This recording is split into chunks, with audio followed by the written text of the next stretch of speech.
ఈరోజు మన వాక్య భాగము జీవితము మరణము. ఆమేన్. హల్లెలూయా. హల్లెలూయా. ఈరోజు ఏ వారం అండి? పరిశుద్ధ శుక్రవారం. ఈరోజు దేవుడు మనతో మాట్లాడాలనుకుంటున్నాడు. ఏం మాట్లాడాలనుకుంటున్నాడో మనకు శ్రద్ధగా వింటే, బుద్ధిగా వింటే మనకు దేవుడు మాట్లాడాడు. ఆమేన్. హల్లెలూయా. హల్లెలూయా. అయితే ఏం మాట్లాడాలనుకుంటున్నాడు? జీవితము మరణం. ఆమేన్. హల్లెలూయా. ద్వితీయోపదేశకాండం 30:19 చూసుకున్నట్లయితే, నేను జీవమును మరణమును ఆశీర్వాదమును శాపమును నేను మీ ఎదుటను ఉంచి భూమి ఆకాశములను మీ మీద సాక్షులుగా పిలుచుచున్నాను. ఆమేన్. హల్లెలూయా. నేను అంటే ఈరోజు జీవమును మరణమును ఆశీర్వాదమును శాపమును నేను నీ ఎదుటను ఉంచి భూమాకాశములను మీ మీద సాక్షులుగా పిలుచుచున్నాను. ఆమేన్. హల్లెలూయా. హల్లెలూయా.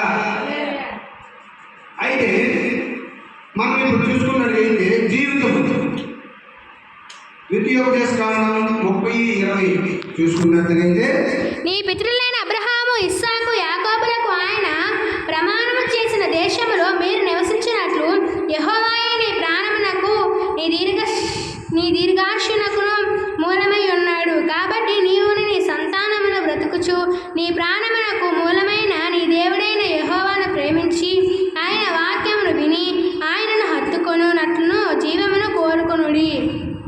ఆమేన్. హల్లెలూయా.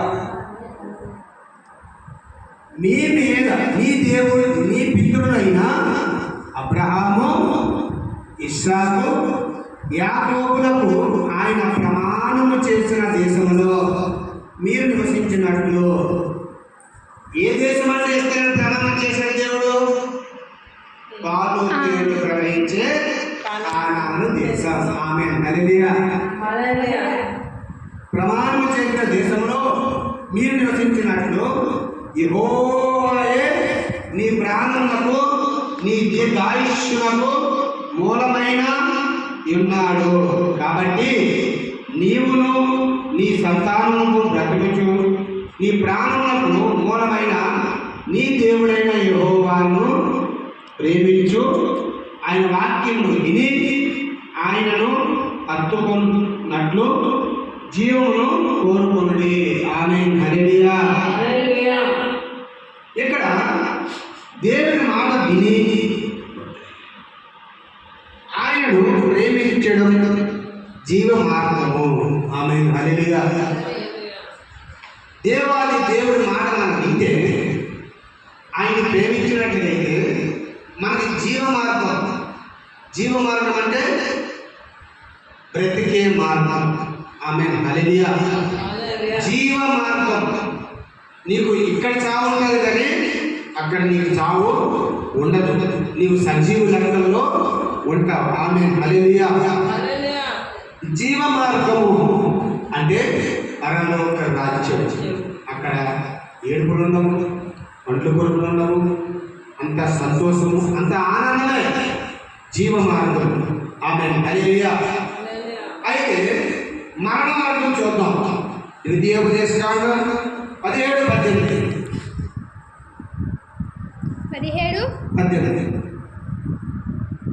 అయితే 30 అధ్యాయమే 17:18.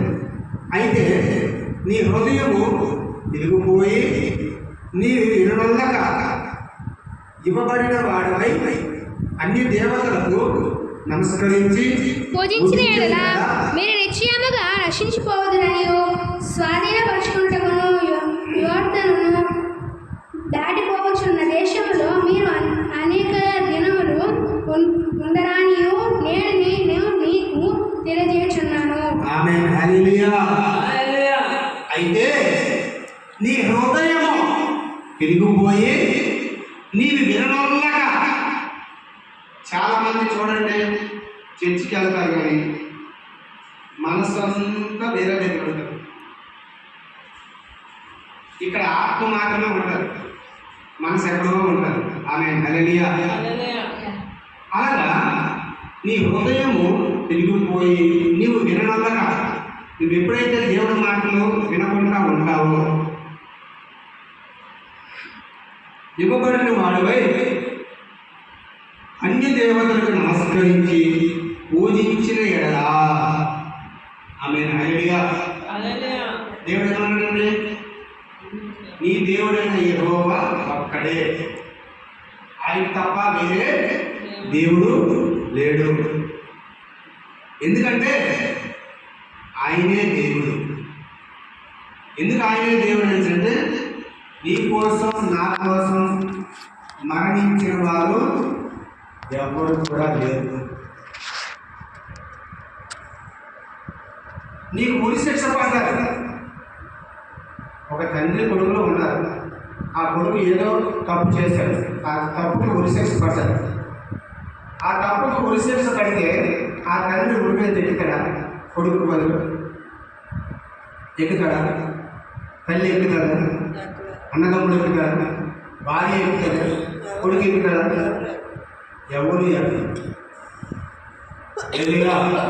వెళ్ళిపోతే సానుభూతి చూపడతారు అంతే. ఆమె హల్లెలూయా.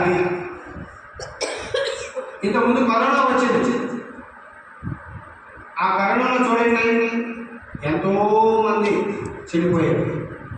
కరోనా వచ్చిందని తెలిసిన తర్వాత ఆ శవాన్ని ముట్టడానికి కూడా భయపడేవాడు. భార్య భర్తను ముట్టడానికి భయపడి, భర్త భార్య ముట్టడానికి భయపడేవాడు. తండ్రి కొడుకును ముట్టడానికి భయపడేవాడు.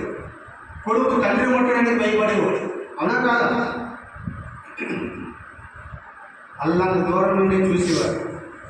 తీసుకెళ్ళి ఎవరంటే పారిశుద్ధ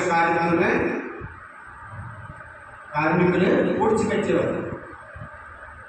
హల్లెలూయా. చాలా దేశాల్లో, మన దేశంలోనే కాదు, ప్రపంచ దేశాల్లో, మన ఇండియాలో, మన రాష్ట్రాల్లో, మన జిల్లాల్లో, మన మండలాల్లో, మన గ్రామాల్లో, మన మారుమూల గ్రామాల్లో, మన విలేజ్లో ఎక్కడ చూసినా ఇలాగే జరిగింది. కానీ నీవు చేసిన తప్పుకి, నేను చేసిన తప్పుకి, నీవు చేసిన పాపానికి, నేను చేసిన పాపానికి, నీవు చేసిన అవరోధనకి, నేను చేసిన అవరోధనకి, మనలో ఉన్న ప్రతి ఒక్క చెడుని ఆయన శిక్షగా అనుభవించాడు. ఆయన మరణించాడు. మరణ పడక మీద